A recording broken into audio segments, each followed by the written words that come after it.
Nah, jadi tadi kita udah membahas tentang yang sebelumnya, ya, janji merek, ya, kualitas, gitu.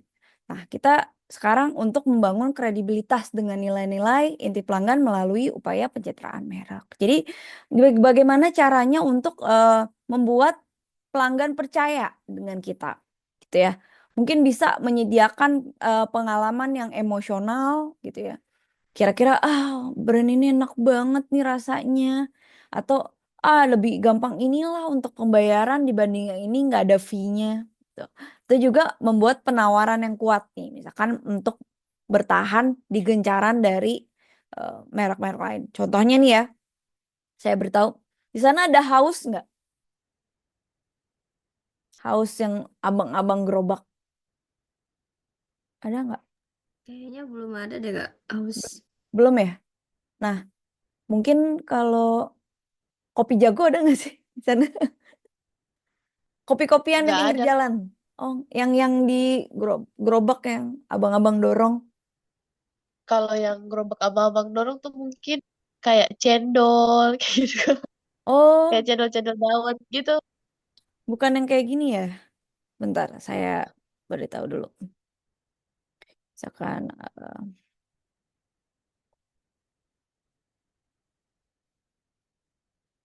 nah, contohnya seperti ini nih.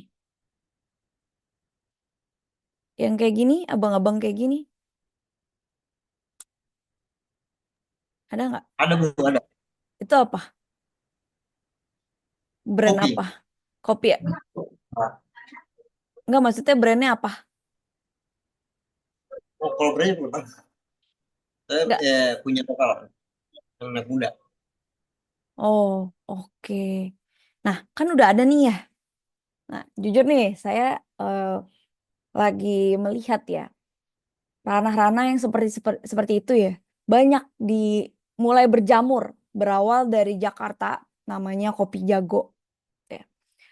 Pertama-tama dia target pasarnya adalah berbisnis untuk mencari bola lah, bukan kita yang eh, istilahnya mencari bola tuh peribahasa di mana kita mencari pelanggan gitu. Kita mencapai ke pelanggan dibanding pelanggan yang membeli kita.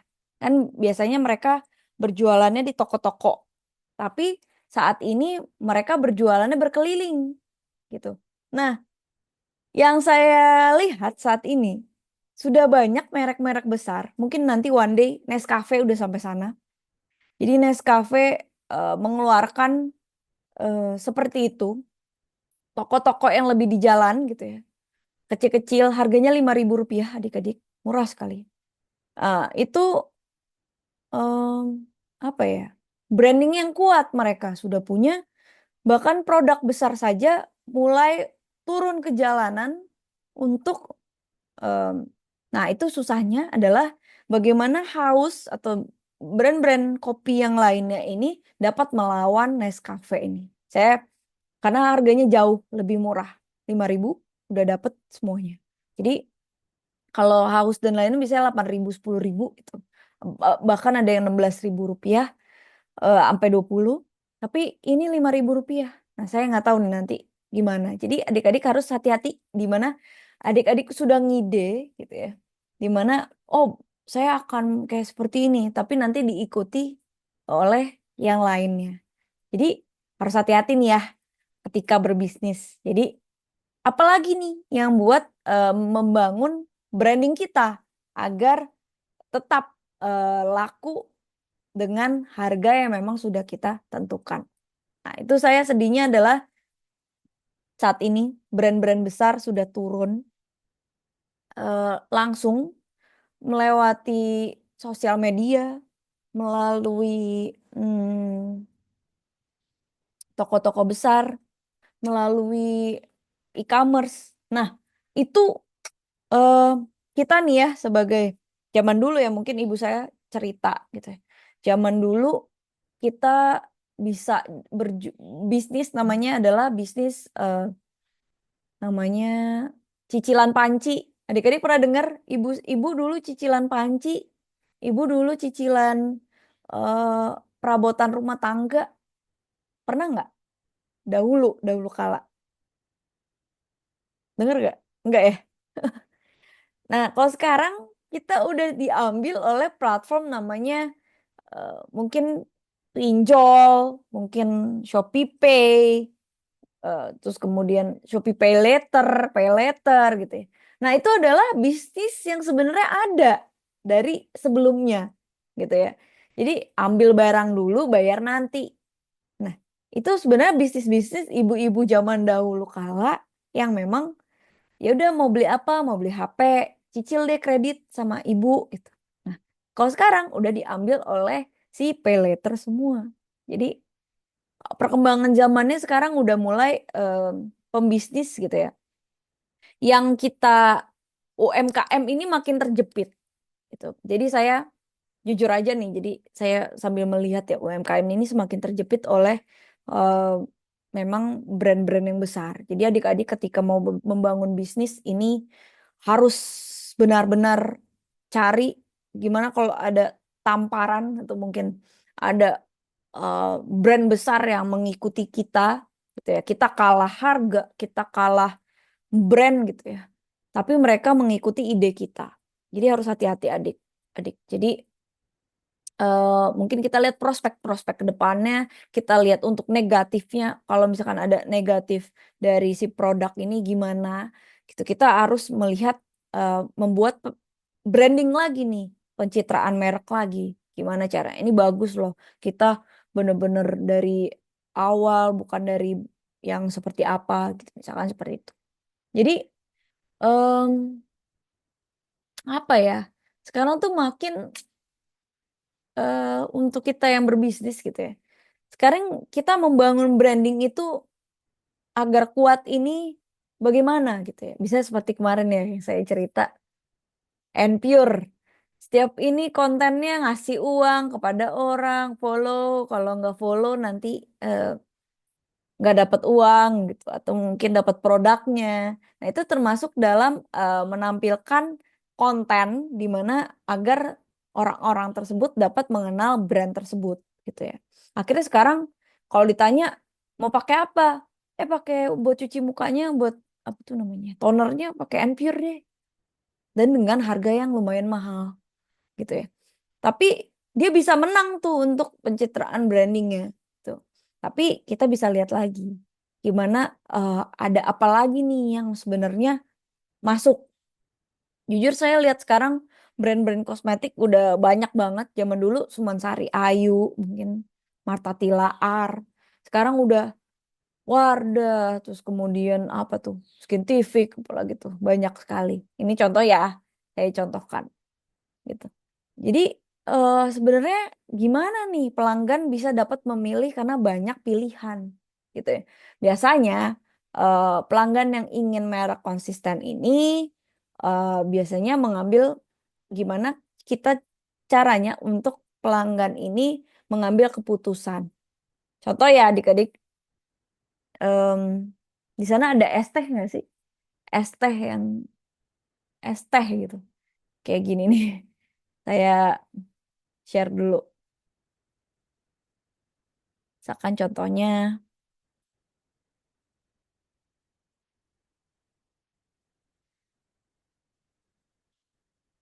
ST Indonesia. Nah, ini saya contohkan. Nah, ini adalah apa ya? Kalau dapat dibilang ST Indonesia ini adalah pelopor penjualan teh secara eh, gelas. Jadi mereka first branding lah. Mereka memiliki branding pertama di mana em, branding pertama untuk menjual es teh gitu ya. Simple es teh. Hanya saja kalau kita lihat harganya. Nih, harganya lebih mahal. Harganya range-nya paling murah itu Rp6.000. Nih, yang original, yang kecil.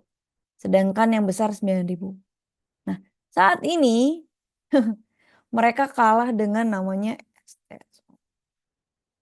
Nah, ini yang mungkin ada di tempat adik-adik ya. 3.000-an. Oke, Kan seperti ini, ada pasti di sana? Ada nggak yang kayak gini di sana? Ada. Ya. Ada nggak? Ada ya, banyak ya seperti ini. Nah, kalah dengan yang memang es 3000-an. Yang dari awal sebenarnya es teh Indonesia. Akhirnya gerainya banyak yang tutup adik-adik. Kalau adik-adik mau lihat nih ya. Sebentar saya share. Nih.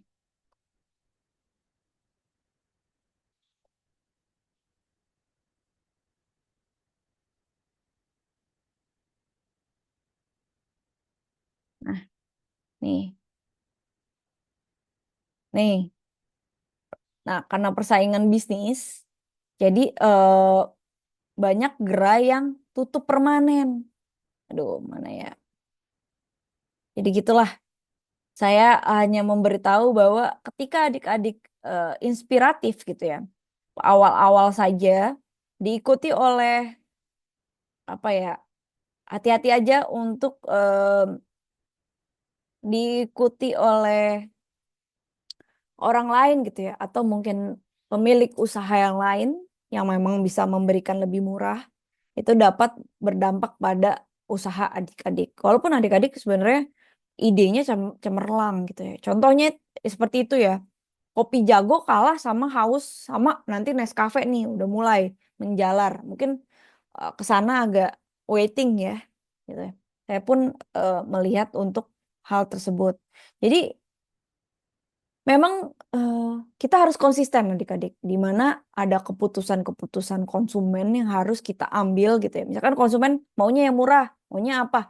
Kita bisa dapat semua itu, kita bisa branding semua itu. Kira-kira gimana nih caranya agar lebih murah daripada si yang pihak lebih besar? Tuh. Tapi biasanya eh, dari kuantiti yang lebih besar itu agak lebih sulit gitu menurut saya untuk mengalahkan harga mereka karena mereka kuantitinya besar.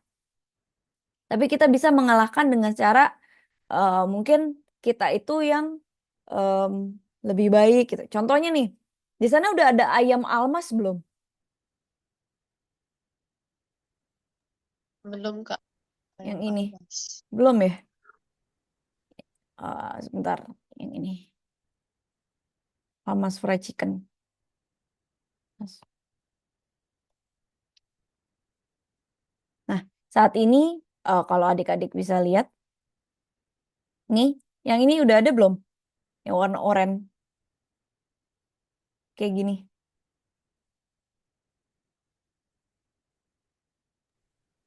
belum ada ya?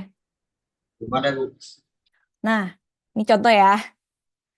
eh Kan saat ini kita lagi banyak ini contoh ya, ini saya contohkan aja. Jadi ke saat ini kita lagi banyak pemboikotan lah ya mengenai kemarin kepada negara sana ya terhadap eh, beberapa. Nah, itu Indonesia karena rata-rata Muslim mungkin ya eh, anggapannya banyak yang memboikot tentang brand yang tetangga nih. Em, ayam-ayam goreng itu gitu. Nah, akhirnya si Almas ini masuk di di waktu yang tepat gitu ya. Jadi mereka konsisten. 2,5% adalah untuk membantu pihak si sana tuh ya, yang membantu untuk orang-orang yang terkena bom bla bla bla gitu, Palestina. Nah, ini masuk di titik yang tepat tek, gitu. Akhirnya mereka sekarang udah membuka lebih dari 1.000 apa ya outlet dengan cepat masif, mengalahkan yang malah si apa namanya pesaingnya dua itu McDonald sama KFC banyak yang tutup gitu, menutup gerai karena ada boykot tersebut gitu ya. Malah banyak yang menutup gerai dan malah si Almas ini adalah yang masif sekarang untuk membuka gerai tersebut gitu. Jadi em, apa ya kalau adik-adik bisa bilang mereka kontennya gini, kalau adik-adik cari ya. Kontennya adalah membantu rakyat ini 100% buatan Indonesia bla bla bla. Pokoknya mereka itu adalah self proud untuk negara kita gitulah. Itu hitungannya seperti itu. Dan ya masuklah di dalam rakyat Indonesia yang memang mayoritasnya seperti itu. Nah, ada pesan gitu ya. Jadi pelanggan jadi kayak, oh ternyata ini membantu. Ada kita sambil beramal untuk membeli ini gitu. Jadi apa ya? Masif lah adik-adik apa ya? Lebih luas gitu. Jadi dia semakin besar. Berbeda dengan es teh Indonesia itu gitu ya. Dia sudah membuat besar, tiba-tiba keluarlah es teh Solo atau yang lainnya tuh yang 3 ribuan sampai 5 ribuan. Akhirnya menutup gerainya dia semakin banyak yang tutup gitu ya. Dengan kualitas yang semakin menurun. Nah, itu juga harus hati-hati adik-adik. Jadi kalau saya orang bisnis ya kita harus oh kalau kayak gini kita langsung strateginya gini gini gini. Biasanya kita langsung rapatkan gitu. Adik-adik mungkin ini masih skala kecil ya. Nah, kalau adik-adik ngehandle skala yang besar, kita udah gila banget. Dan saya kemarin habis branding em, motor listrik gitu ya. Saya bantu waktu itu untuk standar operasionalnya. Sekarang udah terjual lebih dari 100 juta motor gitu. Jadi motor listriknya. Jadi wah ternyata terkesan branding ini kuat ya. Kita ngundang presiden gitu ya untuk hadir. Nah, itu bisa untuk seperti itu adik-adik. Jika memang besar ya untuk adik-adik mau bekerja, misalkan adik-adik bekerja atau berbisnis dengan misalkan bisnis dari kecil ya kita bangun kira-kira kita dari ide kita ini seperti apa. Kalau ada dari negatifnya kita harus bagaimana cara penyelesaiannya agar lebih cepat jangan terlena dengan seperti itu gitu saran saya. Kalau misalkan kita udah brandingnya besar, kita membuat produk baru kita lebih mudah gitu. Kita mau bangun apa aja ya orang udah percayalah dia perusahaan besar gitu ya. Jadi balik lagi gitu kepada calon eh, pelanggannya lagi. Itu adalah pembelian keputusan. Nah, biasanya konsumen seringkali dihadapkan pada situasi yang membingungkan akibat banyaknya informasi. Contohnya saat ini ya, ada pakai ChatGPT. ChatGPT bilangnya A, di Google bilangnya B. Gitu. Jadi di platform digital yang lain, sosial media bilangnya C. Jadi kita tertariknya yang mana nih? Jujur ya adik-adik, saya beli suatu barang, saya ngecek dulu nih, ChatGPT bilangnya ini bagus. Terus saya chat saya lihat di em, e-commerce mungkin Shopee atau apa, kok komennya pada jelek. Saya lihat lagi di sosial media komennya jelek, berarti intinya jelek, bukan si ChatGPT gimana sih ini kan ini komennya jelek gitu. Atau mungkin ke Google, ini banyak, oh ada berita ternyata yang hal yang ini jelek gitu.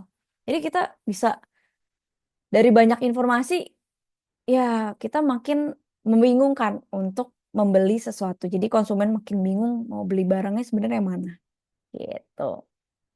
Nah, karena konsumen sering dimanjakan, jadi banyak pilihan. Nah, pemasarannya adik-adik harus ketika berbisnis ya, marketingnya harus benar-benar kuat nih adik-adik. Jadi terhadap produk pesaing. Jadi adik-adik tawarkannya apa aja nih? Kita kelebihannya ini. Terus dari sana ada kelebihan lagi, kita tawarkan lagi. Ini ada kelebihannya lagi. Tapi jangan sampai untuk menurunkan sampai rugi ya adik-adik. Gitu. Jadi caranya gimana? Contohnya nih ya. Apa bedanya diskon 50%? Adik-adik lebih milih diskon 50% atau buy one get one? Kalau boleh tahu. Buy one get one. Nah, padahal buy one get one beli satu gratis satu sebenarnya adalah sama. Beli satu gratis satu harganya misalkan 10.000. 10.000 dapat 2 barang. Sama yang diskon 50%. Harganya 10.000 diskon 50%, harganya 5.000. Sama nggak? Jadi caranya masyarakat ini ini buy one get one padahal sebenarnya itu diskon. Ya kan kalau kita taruh nih diskon 50% orang nggak terlalu. Tapi kalau kita bilang buy one get one atau beli 2 gratis 1 sebenarnya sama. Beli 2 gratis 1 itu diskon 30% adik-adik. Gitu. Jadi konsumen tuh masih bisa kita ini beli 2 gratis 1 loh. Padahal sebenarnya kalau kita tulis diskon 30% itu nggak nggak orang tidak tertarik gitu. Gitu. Jadi contohnya seperti itu. Jadi gimana caranya kita membuat konsumen yang cerdas ini ya, sudah banyak informasi ini, kita lebih cerdaskan lagi agar dapat membeli produk kita. Gitu. Jadi ini gimana ya untuk kita ya sebagai marketing gitu ya, misalkan kalau kita sebagai pembisnis, kita harus pinter marketingnya adik-adik. Pinter-pinter lah. Contoh saya ya kemarin, saya iseng setiap Sabtu atau Minggu. Sabtu saya masih ada ngajar gitu. Jadi biasanya ngajar terus ada ngajar terus habis itu saya ikut namanya adik-adik di sana ada ini nggak pasar pagi gitu kayak jual-jual barang. Nah, misalkan kalau lari pagi ada yang berjualan kanan kiri. Nah, itu di wilayah saya tuh banyak gitu. Kalau pagi-pagi ada yang jual barang. Nah, saya pun udahlah daripada lari pagi cuman lari pagi doang, ikut bawa lah saya eh, mungkin barang-barang di rumah yang tidak terpakai saya taruh gitu ya. Kira laku gitu. Oh, ternyata lari pagi sambil bawa barang sesuatu laku juga nih gitu ya. Jadi eh, kita juga harus melihat sisi apa lagi nih yang bisa menghasilkan. Jadi sebenarnya branding ini tidak hanya berubah banyak berubah. Jadi tidak hanya banyak berubah di digital maupun dunia nyata. Jadi di dunia nyata sebenarnya lebih real lagi nih kita. Kalau di digital kita masih nggak terlalu modal lah adik-adik. Kalau misalkan jual belinya tadi ya saya contohkan Netflix jualnya ya jual film untuk ditonton gitu ya. Nah, untuk di langganan itu tidak terlalu menurut saya rugi kalau misalkan eh, mereka mengeluarkan film-film tersebut karena penontonnya juga banyak yang subscribe gitu ya untuk pembelian langganan dari si Netflix tersebut. Tapi eh, lebih lebih gampang gitu ya dibanding memang kalau kita berjualan yang memang dunia nyata ya. Mungkin produknya rusak, hilang, atau kadaluarsa. Nah, kita tuh harus lebih lagi ketika kita berbasis yang produk, kita harus melihat lagi nih kira-kira apa negatif positifnya. Ketika kita menjadi visioner, misalnya contoh ya tadi ST Indonesia kalah dengan yang lainnya gitu. Bahkan sekarang Nestle udah turun ke jalan gitu ya.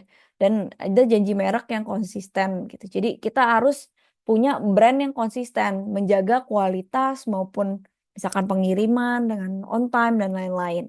Jadi misalkan eh, apa ya? Kalau saya lihat ya, brand yang besar itu sekarang sudah kurang konsisten ketika sudah besar. Contohnya, saya buka makan Indomie kemarin, isinya ada dua atau kalau masih isinya dua bumbu masih oke lah ya. Saya masih seneng nih ada dua bumbu lebih asin. Tapi kalau di dalamnya nggak ada bumbu, itu saya kesel nih. Saya mau makan apa nggak ada bumbunya gitu. Jadi mereka itu produknya makin menurun gitu, misalkan makin kecil atau mungkin makin QC-nya untuk quality controlnya mungkin makin terbatas, makin nggak lebih baik lagi. Nah, itu akan berdampak besar pada pencitraan merek mereka. Jadi adik-adik terus-terusan untuk secara digital berkembang lagi. Mungkin kalau jualan makanan, makanan yang baru. Tadinya jual bubur ayam, jadi bubur kikil, bubur iga, bubur apa gitu. Ada bubur goreng kalau nggak salah. Jadi makin berkembang gitu. Misalkan nasi goreng aja ada nasi goreng sosis, nasi goreng ikan teri, nasi goreng yang lain. Nah, gimana caranya kita akan membuat bisnis kita semakin berkembang seperti itu. Jadi jangan pernah bosan, jadi jangan pernah benar-benar berakhir gitu ya untuk penciptaan eh, atau branding gitu ya. Jadi adik-adik ketika punya branding jangan udahlah puas gitu. Jangan cepat puas karena banyak brand-brand yang seperti Nokia, kalau BlackBerry, kemudian apa ya? Cosmos masih ada ya. di Indonesia udah Toshiba gitu ya. Udah makin terlewat dengan sekarang merek-merek yang lain. Jadi adik-adik harus terus untuk berkembang tahapnya. Jadi kita nanti akan melihat prospek dari eh, saat prospek untuk pelanggan dan pelanggan melihat gimana keterlibatan kita dengan mereka secara digital maupun online maupun ada di dunia nyata. Jadi adik-adik itu saran saya. Nanti mungkin kita minggu depan saya akan berikan untuk proyeknya. Jadi udah mulai dicicil aja. Pertemuan ke-15 mungkin saya udah akan tanyakan untuk PowerPoint-nya. Jadi ntar kira-kira mungkin enaknya pertemuan ke-14 ditugasin ya. Jadi nanti tinggal sedikit-sedikit ada masukan nanti di UAS-nya tinggal upload lah untuk PowerPoint-nya. Gitu. Jadi nanti UAS-nya mungkin enaknya nih project aja atau project aja kali ya. Nggak usah pakai pilihan ganda lagi. Iya, Kak. Oke, jadi maunya gimana? Jadi nanti soalnya gini, kenapa saya ada sebagian yang pilihan ganda? Karena mungkin ada yang tidak dapat mengerjakan si proyek tersebut. Oleh karena itu, seenggaknya dari 30% itu nilai UASnya ada 30 lah, nggak dibagi-bagi banget gitu. Jangan nilai masih bisa ada nilainya dibanding tidak mengerjakan proyeknya sama sekali. Jadi menurut saya lebih kayak gitu dibanding project full tapi nanti ada yang nggak bisa ngerjain malah zonk gitu. Jadi nilainya kosong banget gitu. Nanti kita akan bahas minggu depan. Saya akan berikan minggu depan nanti mungkin pertemuan 15-nya udah mulai dipresentasikan. Kita udah nggak banyak untuk saya presentasi kayak gini, adik-adik aja yang presentasi. Nanti saya masukkan, adik-adik benarkan, nanti UASnya langsung diupload aja. Gitu. Jadi udah dan selesai di pertemuan ke-15 langsung 16 langsung diupload aja untuk tugas akhirnya gitu. Tugas untuk si proyeknya ini ya, untuk UASnya. Seperti itu. Mungkin arah ranahnya ke sana. Cuma nanti saya nggak tahu, kita besok bahas untuk mau pollingnya, polling pilihan ganda plus project atau project aja. Gitu ya. Oke, saya tutup. Assalamualaikum warahmatullahi wabarakatuh. Sampai jumpa minggu depan. Terima kasih banyak hari ini. Waalaikumsalam warahmatullahi wabarakatuh. Selamat siang, Kak. Terima kasih. Ya, selamat siang.